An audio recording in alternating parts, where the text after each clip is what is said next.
Villa ಹತ್ರ car ನಿಂತ ತಕ್ಷಣ ವಿರಾಟ್ ತಕ್ಷಣವೇ ಕಾರ್ನಿಂದ ಹೊರಬಂದು ವಿಲ್ಲಾ ಒಳಗೆ ಹೋಗ್ತಾನೆ.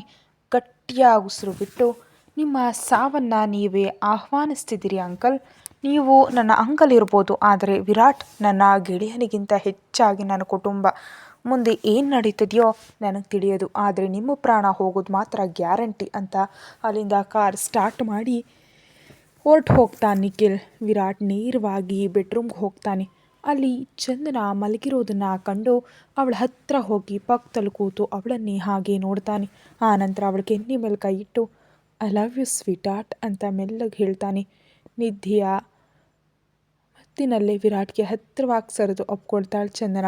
ಅವಳು ಹಾಗೆ ಮಾಡಿದ ತಕ್ಷಣ ಮೆಲ್ಲಗೆ ನಕ್ಕು ಅವಳ ಹಣೆ ಮೇಲೆ ಮುತ್ತಿಟ್ಟು, ನೀನು ನನ್ನವಳು ಸ್ವೀಟ್ ಆರ್ಟ್, ಕೇವಲ ನನ್ನವಳು ಅಂತ ಅವಳ ಪಕ್ಕದಲ್ಲಿ ಮಲಗಿ ಅವಳ ಸುತ್ತ ಕೈ ಹಾಕಿ ಕಣ್ಣು ಮುಚ್ಕೊಳ್ತಾನೆ ವಿರಾಟ್. ಬೆಳಗ್ಗೆ ಕಣ್ಬಿಟ್ಟ ಚಂದನಾಳಿಗೆ ತನ್ನನ್ನು ಅಪ್ಕೊಂಡು ಮಲಗಿರೋ ವಿರಾಟ್ ಕಾಣಿಸಿ, ವಿರಾಟ್ ಅವರು ರಾತ್ರಿ ಬಟ್ಟೆ ಬದಲಿಸದೆ ಮಲಗಿಬಿಟ್ಟಿದ್ದಾರಾ, ಆದರೆ ಯಾಕೆ ಅಂತ ಅವನ ತಲೆ ಮೇಲೆ ಕೈ ಇಟ್ಟು ಸವರ್ತಾಳೆ. ಅಷ್ಟರಲ್ಲಿ ವಿರಾಟ್ ಅವಳ ಕೈ ಹಿಡಿದು ತನ್ನ ಮೇಲೆ ಎಳೆದುಕೊಳ್ತಾನೆ.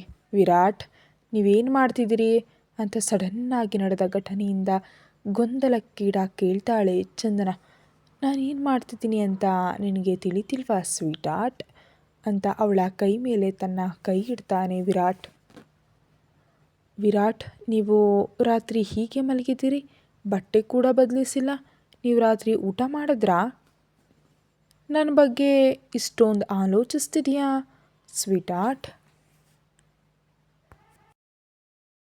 ನಿಮ್ಮ ಬಗ್ಗೆ ನಾನು ಆಲೋಚಿಸ್ದೆ ಇನ್ನಾರು ಯೋಚನೆ ಮಾಡ್ತಾರೆ ವಿರಾಟ್? ಮತ್ತು ನೀವು ಇಂತಹ ಹುಚ್ಚ ಪ್ರಶ್ನೆ ಅಂತ ಹೇಳ್ತಿದ್ದ ಅವಳ ತುಟಿಗಳಿಗೆ ತನ್ನ ತುಟಿಗಳಿಂದ ಸೇರಿಸಿ ಸ್ವಲ್ಪ ಹೊತ್ತಿನ ನಂತರ ಬಿಟ್ಟು, I love you sweetheart ಅಂತಾನೆ Virat. I love you too Virat ಅಂತ ಅವಳ ಅಂದ ತಕ್ಷಣ ಮೆಲ್ಲಗ್ನಕ್ಕೂ ಹಣೆ ಮೇಲೆ ಮುತ್ತಿಟ್ಟು ಹೊರಗೆ ಹೋಗ್ತಾನೆ ವಿರಾಟ್. ಹೋಗ್ತಿರೋ ಅವನನ್ನೇ ನೋಡ್ತಾ, ನಿಜಕ್ಕೂ ಏನಾಗಿದೆ ಇವರಿಗೆ, ನಿನ್ನೆಯಿಂದ ತುಂಬ ವಿಚಿತ್ರವಾಗಿ ವರ್ತಿಸ್ತಿದ್ದಾರೆ ಅಂತ ಆಲೋಚಿಸ್ತಾ ವಾಶ್ರೂಮ್ಗೆ ಹೊರಟು ಹೋಗ್ತಾಳೆ ಚಂದನ. ಅರ್ಧ ಗಂಟೆ ನಂತರ ರೆಡಿಯಾಗಿ ಕೆಳಗೆ ಹೋಗ್ತಾಳೆ ಚಂದನ. ಸುತ್ತಲೂ ನೋಡ್ತಾ ವಿರಾಟ್ಗಾಗಿ ಹುಡುಕ್ತಾಳೆ.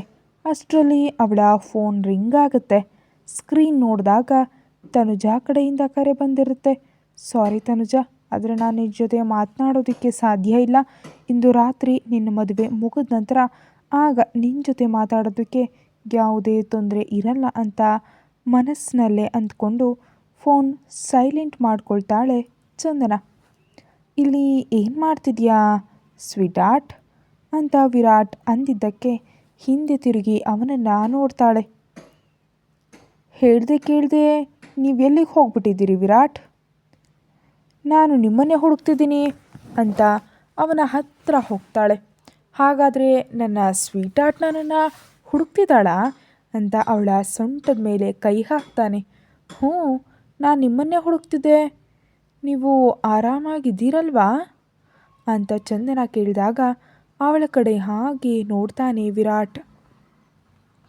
ಅವನ ಕೆನ್ನೆ ಮೇಲೆ ಕೈ ಇಟ್ಟು, ಒಂದು ವೇಳೆ ನನ್ನ ಹತ್ರ ಹೇಳೋ ವಿಷಯ ಅಲ್ಲದಿದ್ದರೆ ಹೇಳಬೇಡಿ, ಆದರೆ ಒಂದು ನೆನಪಿರಲಿ, ಏನೇ ಆದರೂ ನಾನು ಯಾವಾಗಲೂ ನಿಮ್ಮ ಜೊತೆಯೇ ಇರ್ತೀನಿ ಅಂತ ಮೆಲ್ಲಗೆ ನಗ್ತಾಳೆ. ತುಂಬ ದೊಡ್ಡವಳಾಗ್ಬಿಟ್ಟೆ ಸ್ವೀಟ್ ಆರ್ಟ್ ಅಂತ ವಿರಾಟ್ ಅಂದ ತಕ್ಷಣ ಅವಳ ಮುಖದ ಮೇಲಿನ ನಗು ಮಾಯವಾಗುತ್ತೆ. ಅಂದರೆ ಏನು ನಿಮ್ಮ ಉದ್ದೇಶ? ಮೊದಲು ನಾನೇನು ಚಿಕ್ಕ ಮಗುವಾ ಅಂತ ಕೋಪದಿಂದ ಅವನ ಕಡೆ ನೋಡ್ತಾ ಕೇಳ್ತಾಳೆ. ಹ್ಞೂ, ಆಗ ನೀನು ದೊಡ್ಡ ಹುಡುಗಿಯಾಗಿದ್ದರೂ ಚಿಕ್ಕ ಮಗುವಿನಂತೆ ವರ್ತಿಸ್ತಿದ್ದೆ, ಯಾಕಂದರೆ ನನ್ನ ಹತ್ರ ನೀನು ಯಾವಾಗಲೂ ಚಿಕ್ಕ ಮಗುವೆ ಅಂತ ಅವಳ ಕೈ ಮೇಲೆ ಮುತ್ತಿಡ್ತಾನೆ ವಿರಾಟ್. ಓಕೆ ಫೈನ್, ನೀವು ಹೇಳಿದ್ದಕ್ಕೆ ಒಪ್ತೀನಿ ಅಂತ ಅವನ ಎದೆಯಲ್ಲಿ ತಲೆ ಇಟ್ಟು ತಪ್ಕೊಳ್ತಾಳೆ ಚಂದನ. ಅವಳ ತಲೆ ಮೇಲೆ ತನ್ನ ಗಲ್ಲವನ್ನು ಆನಿಸಿ ಗಟ್ಟಿಯಾಗಿ ಉಸಿರು ಬಿಡ್ತಾನೆ ವಿರಾಟ್.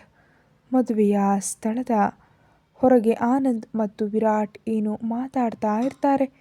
ಆನಂದ್ ಕಡೆ ನೋಡ್ತಾ, ಕೇಳು ಆನಂದ್, ಸೆಕ್ಯೂರಿಟಿ ಹೊರಗಿಂತ ಮದುವೆ ಹಾಲ್ ಒಳಗಡೆ ಹೆಚ್ಚಾಗಿರಬೇಕು. ವಿಶೇಷವಾಗಿ ಚಂದನಾಳ ಸುತ್ತಮುತ್ತ ಹೆಚ್ಚು ಸೆಕ್ಯೂರಿಟಿ ಅರೇಂಜ್ ಮಾಡು. ನನ್ನ ಚಂದನಾಳ ಹತ್ರ ಯಾರೂ ಬರಬಾರ್ದು.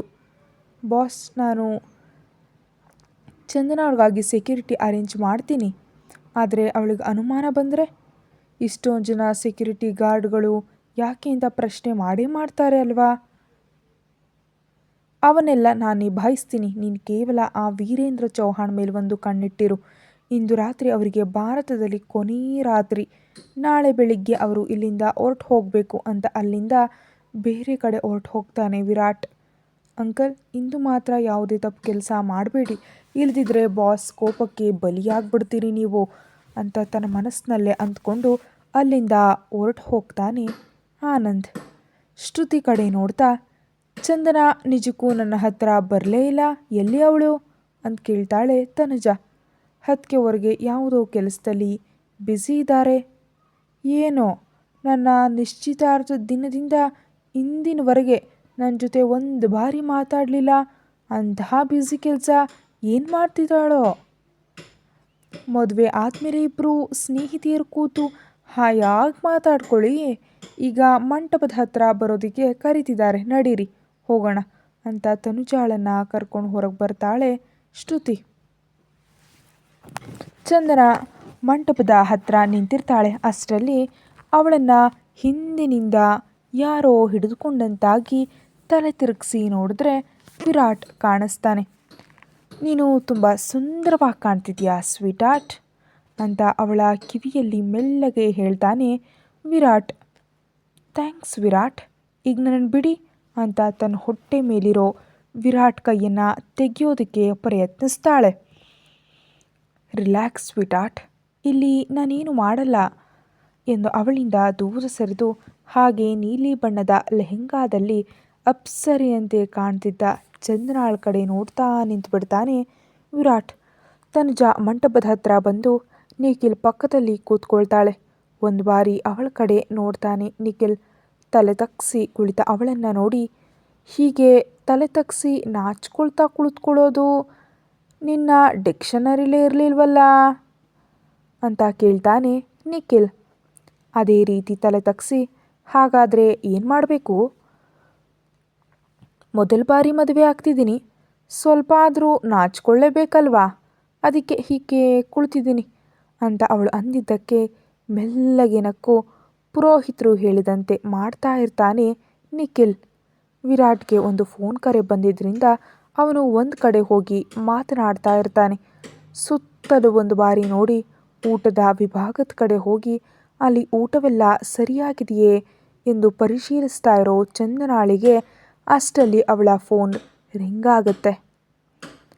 ನನ್ನ ಫೋನ್ ಸ್ಕ್ರೀನ್ ನೋಡಿದಂತಹ ಚಂದನಾಳ ಕಣ್ಣುಗಳು ಶಾಕ್ನಿಂದ ದೊಡ್ಡದಾಗುತ್ತವೆ. ಒಂದೇ ಸಮನೆ ಅವಳ ಕಾಲುಗಳು ತತ್ತರಿಸಿ ಅಲ್ಲೇ ಇದ್ದ ಟೇಬಲನ್ನು ಗಟ್ಟಿಯಾಗಿ ಹಿಡ್ಕೊಳ್ತಾಳೆ. ಕೆಲವೇ ಕ್ಷಣಗಳಲ್ಲಿ ಅವಳ ಕೈಯಿಂದ ಫೋನ್ ಜಾರಿ ಕೆಳಗೆ ಬೀಳುತ್ತೆ. ವಿರಾಟ್ ಫೋನ್ ಮುಗಿಸಿ ಬಂದು ಚಂದನಾಳಿಗಾಗಿ ಸುತ್ತಲೂ ಹುಡುಕ್ತಾನೆ. ಆದರೆ ಅವಳು ಎಲ್ಲಿಯೂ ಕಾಣಿಸೋದಿಲ್ಲ. ಅಷ್ಟರಲ್ಲಾಗಲೇ ಮದುವೆ ಮುಗಿದಿರುತ್ತೆ. ಅಷ್ಟರಲ್ಲಿ ವಿರಾಟ್, ಚಂದನ ಎಲ್ಲಿದ್ದಾಳೆ, ಕಾಣಿಸ್ತಿಲ್ವಲ್ಲ ಅಂತ ಕೇಳ್ತಾಳೆ ತನುಜ. ಒಂದು ಬಾರಿ ಅವಳ ಕಡೆ ನೋಡಿ, ಕಾರ್ನಲ್ಲಿದ್ದಾಳೆ, ಬೆಳಗ್ಗೆಯಿಂದ ಮದುವೆಯ ಗಡಿಬಿಡಿಯಲ್ಲಿ ತುಂಬ ಸುಸ್ತಾಗಿದ್ದಾಳೆ, ನೀನು ನಾಳೆ ಅವಳ ಜೊತೆ ಮಾತಾಡು ಅಂತಾನೆ. ಓಕೆ ವಿರಾಟ್ ಅಂತ ಮೆಲ್ಲಗೆ ನಗ್ತಾಳೆ ತನುಜ. ನಿಖಿಲ್ ತನುಜಾ ಕಡೆ ನೋಡಿ, ಅತಿಥಿಗಳೆಲ್ಲ ಹೊರಟು ಹೋದರು, ನಾವು ಕೂಡ ಹೊರಡೋಣವೇ ಅಂತ ಅವಳ ಕೈಯನ್ನು ಹಿಡಿತಾನೆ. ಸರಿ ಅಂತ ಅವಳು ಅಂದ ತಕ್ಷಣ ಶ್ರುತಿ ಮಗುವನ್ನು ಎತ್ಕೊಂಡು ತನುಜಾ ಜೊತೆ ಹೊರಗೆ ಹೋಗ್ತಾಳೆ. ನಿಖಿಲ್ ವಿರಾಟ್ ಕಡೆ ನೋಡಿ, ನೀನು ಕೂಡ ಮನೆಗೆ ಹೋಗು ಮತ್ತು ಚಂದನಾಳ ಬಗ್ಗೆ ಜಾಗ್ರತೆ ಅಂತ ಹೊರಗೆ ಹೋಗಿ ತನ್ನ ಕಾರ್ನಲ್ಲಿ ಕುಳಿತುಕೊಂಡ ತಕ್ಷಣ ಎಲ್ಲರೂ ಅಲ್ಲಿಂದ ಹೊರಡ್ತಾರೆ. ಆನಂದ್ ವಿರಾಟ್ ಕಡೆ ನೋಡಿ, ಬಾಸ್, ನೀವು ಸುಳ್ಳು ಯಾಕೆ ಹೇಳಿದ್ರಿ, ಚಂದನ ಕಾರ್ನಲ್ಲಿ ಇಲ್ವಲ್ಲ ಅಂತ ಕೇಳ್ತಾನೆ. ನನಗೆ ಗೊತ್ತು ಆನಂದ್, ಆದರೆ ಇಂದು ನಿಖಿಲ್ ಜೀವನದಲ್ಲಿ ಬಹಳ ವಿಶೇಷವಾದ ದಿನ ಮತ್ತು ನಾನು ಆ ದಿನವನ್ನು ಹಾಳು ಮಾಡೋದಕ್ಕೆ ಇಷ್ಟಪಡಲ್ಲ. ಈಗ ಕೇಳು, ನನಗೆ ನನ್ನ ಚಂದನಾಳ ಲೊಕೇಶನ್ ಮುಂದಿನ 10 ನಿಮಿಷದ ಒಳಗಡೆ ಬೇಕು ಅಂತಾನೆ ವಿರಾಟ್. ಓಕೆ ಬಾಸ್ ಅಂತ ಅಲ್ಲಿಂದ ಹೊರಟು ಹೋಗ್ತಾನೆ ಆನಂದ್.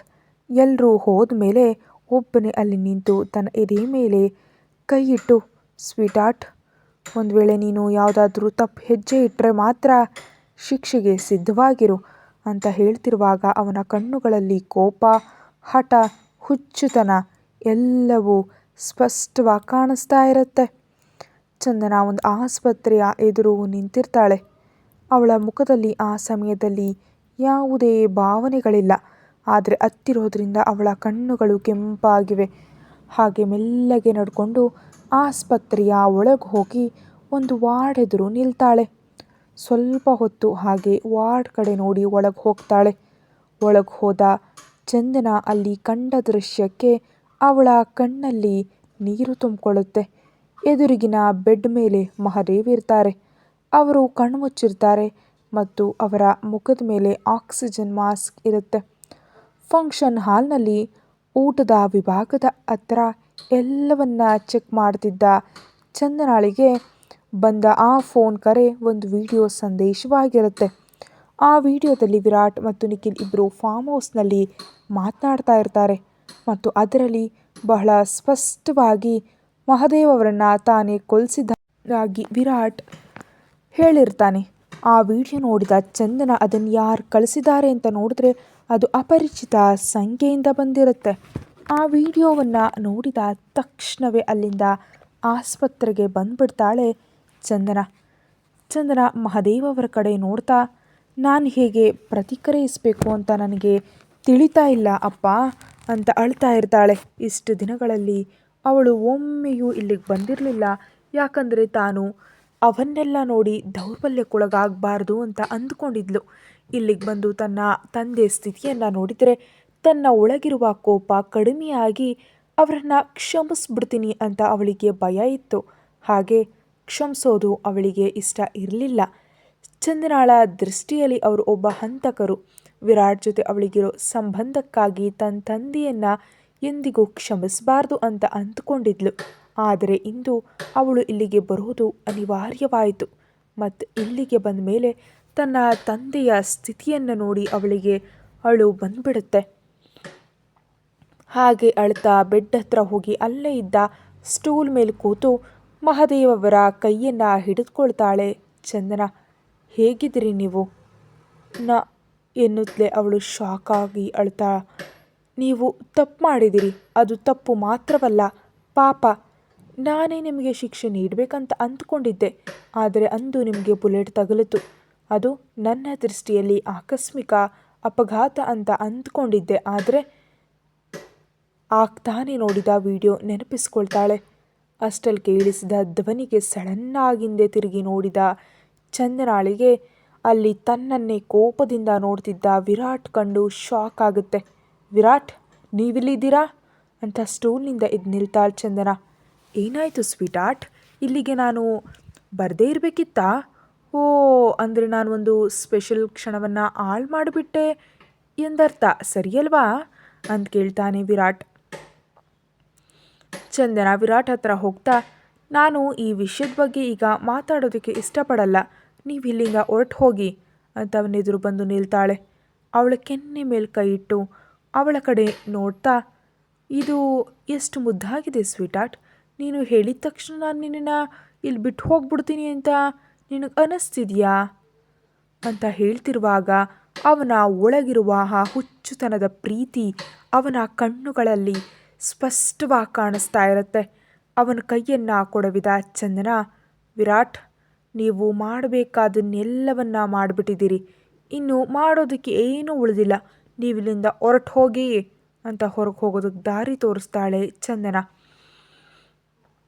ವಿರಾಟ್ ಮಾತ್ರ ಚಂದನ ತನ್ನ ಕೈಯನ್ನು ಕೊಡವಿದ್ದನ್ನೇ ನೋಡ್ತಾ ನಿಂತಿರ್ತಾನೆ. ಆ ಸಮಯದಲ್ಲಿ ಅವನ ಮುಖದಲ್ಲಿ ಯಾವುದೇ ಭಾವನೆಗಳು ಇರೋದಿಲ್ಲ. ಕತೆ ಮುಂದುವರಿಯುತ್ತೆ. Thank you.